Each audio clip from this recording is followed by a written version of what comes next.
George Cornell, originally named George Myers, was born on November 13, 1927, and became known as a prominent figure in the London criminal underworld. He was a key member of the Richardsons, a gang from South London involved in various illegal activities, including extortion, torture, and scrap metal dealing. The Richardsons were bitter rivals of the Kray twins, who dominated the East End of London with their own gang. Cornell's fate was sealed on March 9, 1966, when he made the ill-fated decision to visit the Blind Beggar pub in Whitechapel, deep in the heart of Kray territory. Cornell had previously insulted Ronnie Kray, calling him a fat poof, which was considered a grave insult. When Ronnie Kray learned that Cornell was in the pub, he saw it as an opportunity to assert his dominance and settle the score. Ronnie Kray entered the Blind Beggar and, in front of several witnesses, shot Cornell in the head at close range. The murder was brazen and carried out in broad daylight, symbolizing the brutal power struggles between rival gangs in London during the 1960s. Despite the witnesses, fear of retribution kept many silent, complicating the investigation. However, the killing of George Cornell was a turning point in the Kray twins' criminal empire. It drew intense police scrutiny and ultimately led to their downfall. The Krays' reign of terror in London came to an end, but their legacy as some of Britain's most notorious criminals endures. George Cornell, born in Hoxton, London in the early 1920s, came of age amidst severe economic hardship and social unrest. Hoxton, situated in the East End of London, was notorious for its impoverished and often dangerous neighborhoods. This area, scarred by the lingering effects of World War I and the emerging crisis of the Great Depression, was characterized by overcrowded slums, crumbling infrastructure, and a pervasive sense of hopelessness. Families like Cornell's faced daily struggles, as employment opportunities were scarce and survival was a constant challenge. The economic climate of the time exacerbated the difficulties faced by working-class families. With high unemployment rates and a lack of social safety nets, many residents of the East End found themselves ensnared in cycles of poverty and crime. Young men like Cornell, who grew up in such an environment, were often driven toward gangs and criminal activities as a means of securing some form of financial stability and status.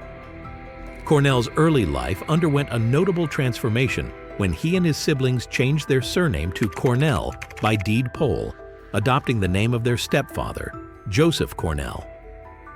This name change marked a significant shift in their family dynamics. Joseph Cornell, who married George's mother, Mary Ann Garrett, became a prominent figure in their lives.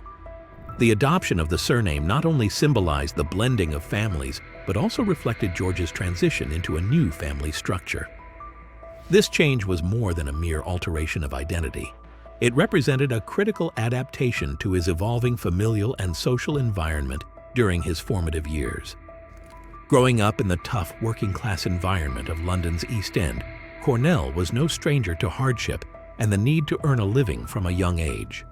At just 12 years old, he began working as a fish porter at Billingsgate Market, one of the most famous and busiest fish markets in the world at that time.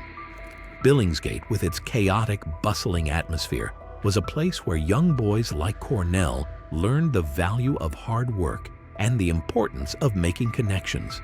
The market was a melting pot of characters from all walks of life, and it was here that Cornell began to develop the street smarts and resilience that would later serve him well in the criminal underworld. Cornell's early life was marked by the typical struggles of a working-class boy in the East End. He attended local schools where education was basic and often interrupted by the need to contribute to the family's income. The environment in which Cornell grew up was one where toughness was valued, and many young men were lured into petty crime as a way of proving themselves and gaining respect in their communities. Cornell's work at Billingsgate exposed him to the rougher side of life in London.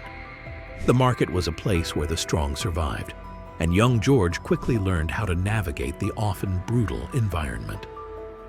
The physical labor involved in carrying heavy loads of fish and dealing with the sometimes unruly market workers helped toughen him up. More importantly, the experience taught him how to deal with people from all backgrounds, a skill that would prove invaluable in his later dealings in the criminal world. Beyond his work at Billingsgate, Cornell also found employment at the nearby docks, a hub of activity and another breeding ground for illicit enterprises. The docks were a vital part of London's economy, handling goods from all over the world. But they were also rife with opportunities for those willing to bend the rules. Cornell, by this time a teenager, began to run credit rackets, exploiting the system to earn extra money. This early venture into crime was a stepping stone that introduced him to the darker side of London's economy and put him in contact with others who would later play significant roles in his life. It was during his time at the docks that Cornell forged important friendships with figures such as Lenny Hamilton and Billy Frost. These relationships were more than just casual acquaintances. They were bonds formed in the shared struggles and ambitions of young men trying to make their way in a tough world. Hamilton and Frost, like Cornell, were drawn to the opportunities that the docks presented, not just for legitimate work, but for the kind of under-the-table dealings that could provide a quicker path to money and power. The trio's activities at the docks marked the beginning of Cornell's deeper involvement in the criminal underworld, as they delved into schemes that blurred the lines between legality and outright criminality. By his teenage years, Cornell was already on the fringes of the criminal underworld. The lack of stable employment opportunities and the influence of local gangs led him to associate with individuals involved in petty theft, burglary, and other minor crimes.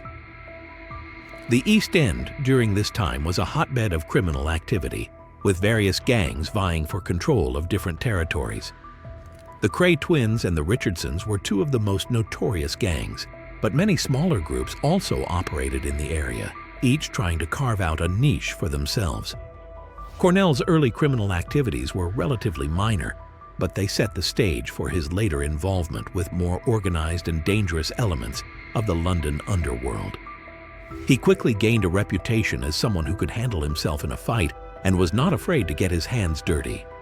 These qualities made him an attractive recruit for more established criminal organizations looking to expand their influence. As George Cornell matured, his criminal endeavors evolved from opportunistic thefts to more structured and strategic operations.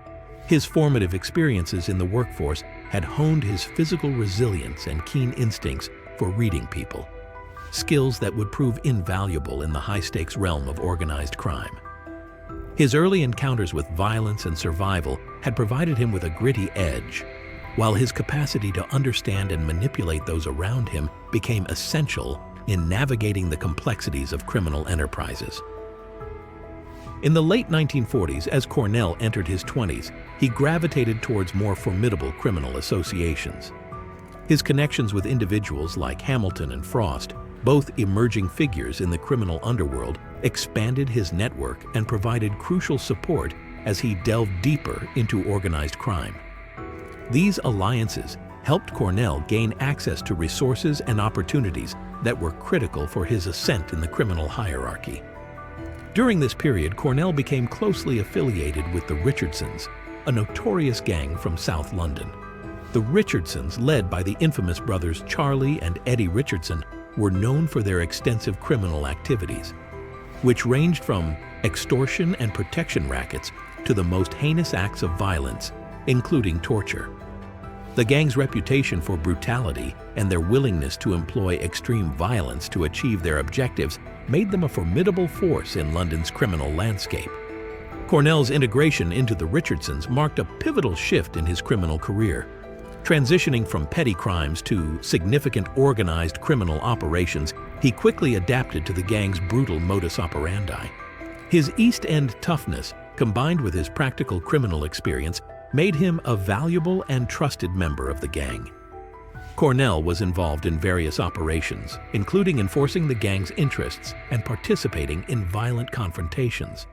This period solidified his standing within the criminal underworld, setting the stage for his further involvement in organized crime.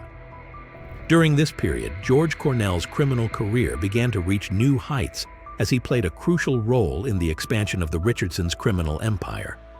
The gang, led by the feared Richardson brothers, was making significant strides in consolidating its power throughout South London. Cornell's involvement was instrumental in this process, as he was deeply engaged in the gang's various operations and efforts to establish dominance in the region. One of the primary areas of the Richardsons' criminal enterprise was the scrap metal business. Officially a legitimate industry, it served as a perfect cover for the gang's illicit activities. Under the guise of a legitimate business, they controlled the scrap metal trade through a combination of brute force and intimidation. Cornell was a central figure in this aspect of their operations, using his experience and ruthlessness to enforce the gang's control over the industry.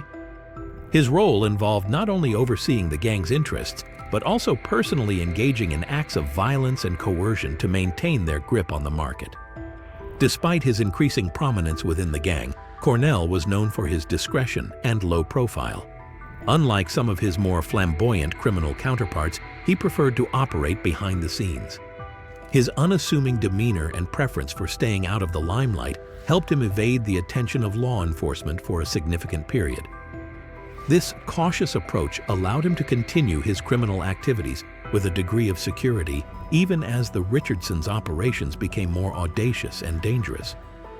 Cornell's ability to navigate the criminal underworld with subtlety and effectiveness was a testament to his strategic acumen and deep understanding of the dynamics of organized crime.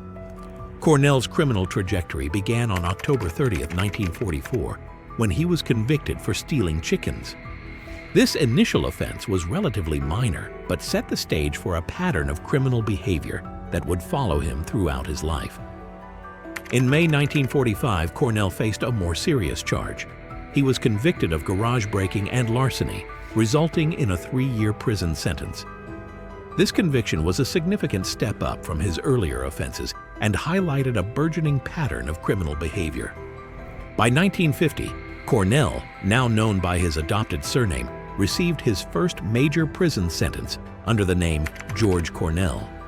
He was convicted at the Central Criminal Court for unlawful wounding and malicious damage, leading to a 15-month prison term. This case demonstrated Cornell's increasing involvement in violent crime. In 1951, Cornell faced further legal issues. He was fined for assault and willful damage, reflecting continued violent behavior and further evidence of his criminal lifestyle. The nature of these offenses indicated a growing propensity for violence and criminal disruption. Cornell's criminal activities continued into 1953. He was imprisoned for breaking into a shop and stealing items such as cigarettes and razor blades. This period also saw him assault 2 police officers and use abusive language, resulting in a 40-shilling fine. These offenses were part of a broader pattern of violent and disruptive conduct that marked his criminal career.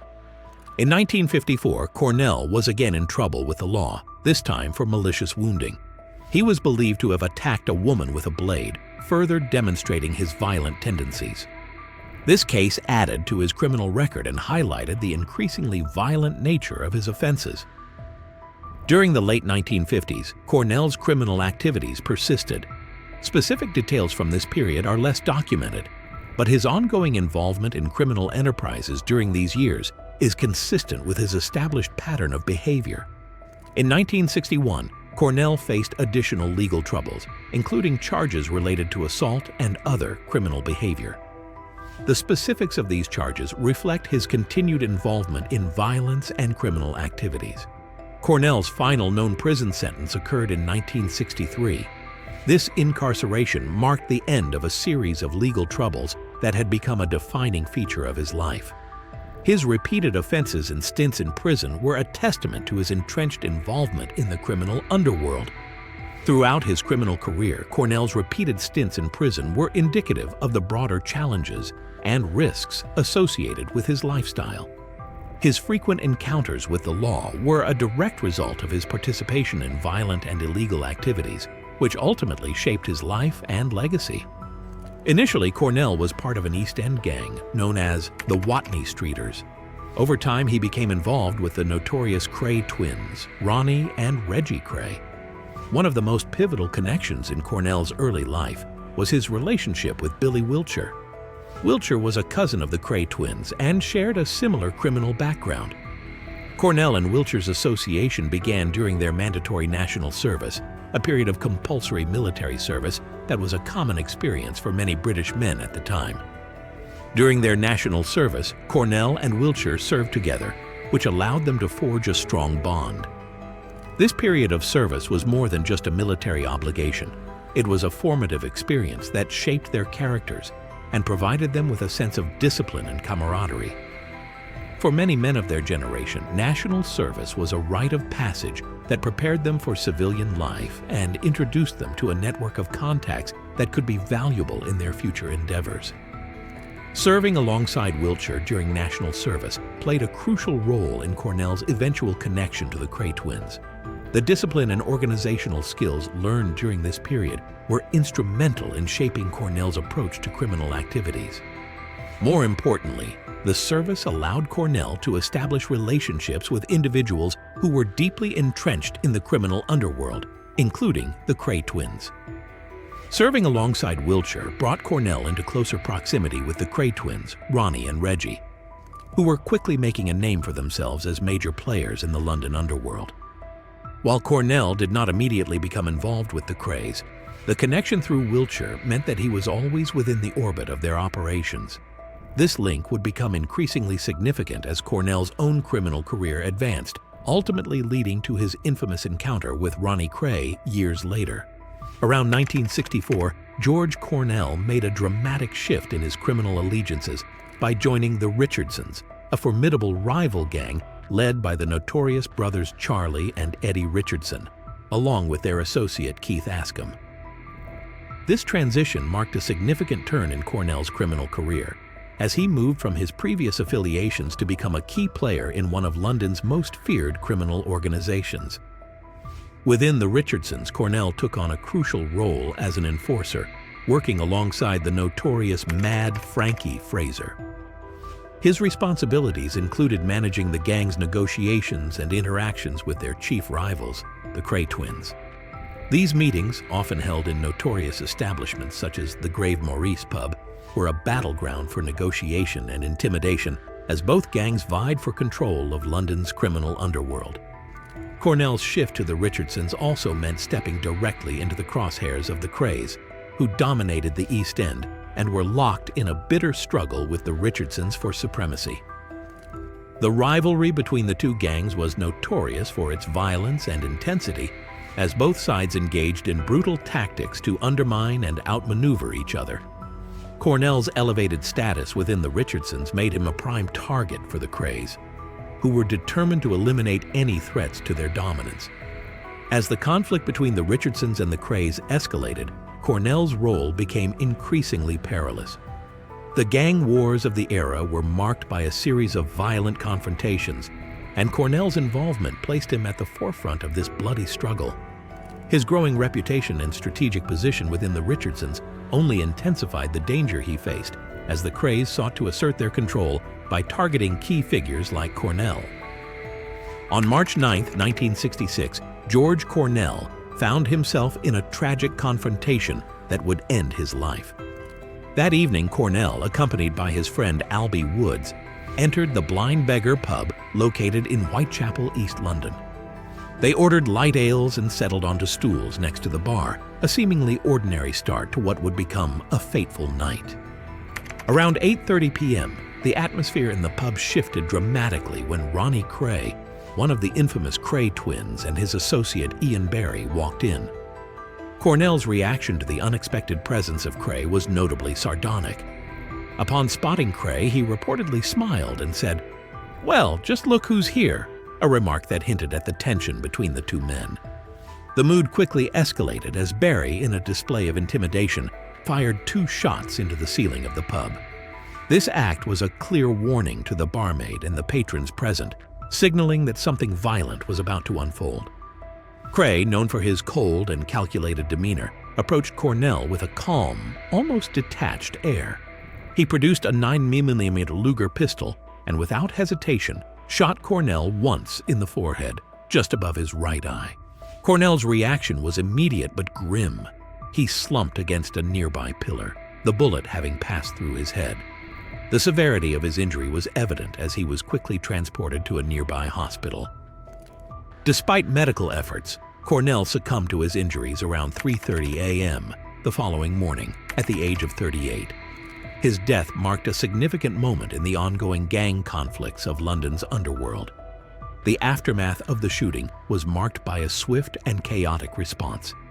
News of Cornell's death spread rapidly throughout London, stirring up both shock and fear among those who were familiar with the violent world of the Kray twins and their rivals.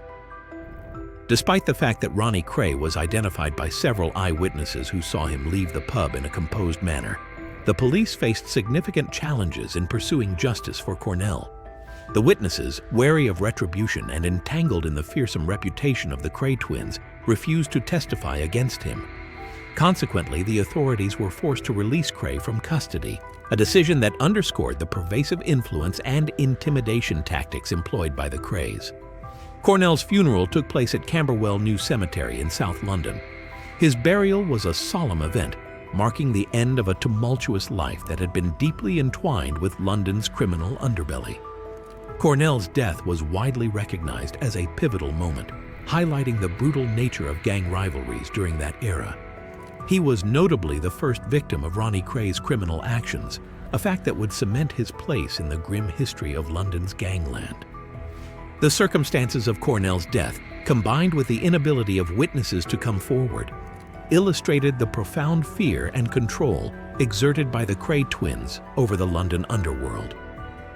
It was a clear indication of the lengths to which these criminal figures would go to maintain their dominance and the challenges faced by law enforcement in tackling such entrenched criminal networks. George Cornell's murder by Ronnie Kray became a significant event in the criminal history of London, reflecting the extreme violence and the pervasive atmosphere of intimidation that characterized the period. His life and death remain a stark reminder of the intense and often deadly rivalries that define the era's criminal landscape. Cornell's story is a reflection of the broader social and economic conditions that characterized the East End during the mid-20th century. His life, from a tough upbringing in a working-class neighborhood to his involvement in organized crime, illustrates the challenges faced by many young men in London during this time. His eventual demise at the hands of Ronnie Kray underscores the violent and precarious nature of the criminal world he inhabited, where rivalries were often settled with deadly force. On March 4, 1969, the criminal saga of the Kray twins reached a significant legal milestone. Ronnie Kray, one of the most notorious figures in London's criminal underworld, was found unanimously guilty by a jury at the Old Bailey for the murder of George Cornell. This verdict marked a critical moment in the criminal justice system's effort to hold the Kray twins accountable for their violent actions. Ronnie Kray's conviction was a result of a high-profile trial that brought to light the violent world of organized crime in London. The jury's decision was not only a reflection of the gravity of the crime, but also an indication of the growing resolve of the legal system to tackle the pervasive influence of criminal figures like the Krays. Ronnie's conviction for the murder of Cornell was a pivotal moment in a series of legal battles that would eventually lead to the downfall of both Kray twins. In addition to Ronnie Kray's conviction, his twin brother, Reggie Kray, faced justice for his own crimes. Reggie was found guilty of the murder of Jack McVitie, a crime that had occurred in 1967. McVitie, known as Jack the Hat, was killed as part of the Kray twins' efforts to maintain their dominance and settle scores within their criminal network. The verdict against Reggie Kray highlighted the ruthless and violent tactics employed by the Krays in their pursuit of power and control over London's underworld. Both Ronnie and Reggie Kray were sentenced to life imprisonment, a consequence that reflected the severity of their criminal activities and the impact of their actions on the victims and society at large. Their sentences were a testament to the significant legal and societal efforts to address and curb the influence of organized crime. Ronnie Kray's life came to an end on March 17, 1995, at the age of 61. He died at Wexham Park Hospital in Slough, Berkshire, following a heart attack that he had suffered 2 days earlier at Broadmoor Hospital. Broadmoor was a high-security psychiatric hospital where Ronnie had been held due to his mental health issues and his criminal behavior. His death marked the end of an era for the Kray twins, closing a chapter on one of London's most infamous criminal dynasties. Reggie Kray's life also concluded with a notable event on October 1, 2000. when he passed away at the age of 66. Reggie had been released from prison on compassionate grounds due to terminal cancer. His release was a reflection of the gravity of his health condition and the compassionate considerations often afforded to terminally ill prisoners. Reggie's death brought closure to a life marked by violence, crime, and ultimately, a prolonged period of incarceration. The deaths of the Kray twins marked the conclusion of a tumultuous and influential era in London's criminal history. Their ascent to power and subsequent fall from grace illustrated the intricate and often brutal reality of organized crime during the mid-20th century. The Kray's criminal empire, characterized by both its audacious ambition and its ruthless methods, was emblematic of the broader challenges faced by law enforcement in confronting the pervasive influence of such criminal networks. The trials and convictions of Ronnie and Reggie Kray were landmark events in the legal and criminal landscape of the time. These high-profile cases underscored the difficulties faced by the justice system in tackling deeply entrenched criminal enterprises. The legal battles against the Krays not only highlighted the severity of their crimes, but also showcased the commitment of the judicial system to addressing the threat posed by organized crime figures. The eventual convictions and imprisonment of the twins were pivotal in signaling a shift towards more aggressive measures against the criminal underworld. Despite their downfall, the legacies of Ronnie and Reggie Kray continue to captivate public imagination and scholarly interest. Their lives and criminal careers symbolize the dual nature of organized crime, the allure of power and glamour juxtaposed with the harsh realities and consequences of a life lived in the shadows. The Kray's story remains a significant chapter in London's historical narrative, reflecting the dramatic interplay between crime, justice, and its broader societal impact. Their legacy endures as a stark reminder of the complex dynamics of organized crime and the ongoing efforts to combat its influence. The saga of George Cornell, from his early days in the tough streets of Hoxton to his tragic end at the Blind Beggar pub, encapsulates the violent and turbulent nature of London's criminal underworld in the mid-20th century. His journey from a working-class boy to a key figure in the Richardsons and his eventual confrontation with the notorious Kray twins underscores the brutal power struggles that characterize this era. Cornell's murder by Ronnie Kray was not just a personal vendetta, but a significant marker in the ongoing gang wars that dominated London's criminal landscape. The shocking event at the Blind Beggar highlighted the extreme measures that criminal figures would take to assert dominance and settle scores. The subsequent legal proceedings and the eventual convictions of the Kray twins brought a measure of justice, but also underscored the pervasive fear and intimidation that had allowed such crimes to flourish. The Kray twins' eventual downfall, marked by their life sentences and later deaths, signaled the end of one of London's most infamous criminal dynasties. Their rise and fall reflected the complex interplay between crime and justice, and their stories continue to be a compelling part of London's historical narrative. The legacy of George Cornell, intricately linked with the broader narrative of the Kray twins, serves as a poignant reminder of the violence and upheaval that marked this tumultuous era in London's criminal history. Cornell's life and death encapsulate the brutal realities of a life steeped in criminality, reflecting the relentless power struggles and treacherous dynamics that define the criminal underworld of the time. Cornell's story, interwoven with the rise and fall of the Krays, highlights the personal tragedies and violent conflicts that characterized the gang wars of the 1960s. His role as a significant figure within this brutal landscape underscores the harsh consequences faced by individuals who navigated the dangerous world of organized crime. The persistent and often deadly rivalries between gangs like the Richardsons and the Krays paint a vivid picture of the chaotic environment in which these criminal figures operated. Reflecting on Cornell's life and the broader implications of the gang conflicts, we see a narrative that is both a tragic personal saga and a crucial chapter in the annals of organized crime. His experiences, alongside those of the Kray twins, stand as a powerful testament to the enduring impact of crime on individuals and communities. The story of George Cornell and his entanglement with the Krays remains a compelling example of the dark influence of organized crime and the formidable challenges faced by law enforcement and society in addressing and mitigating its impact.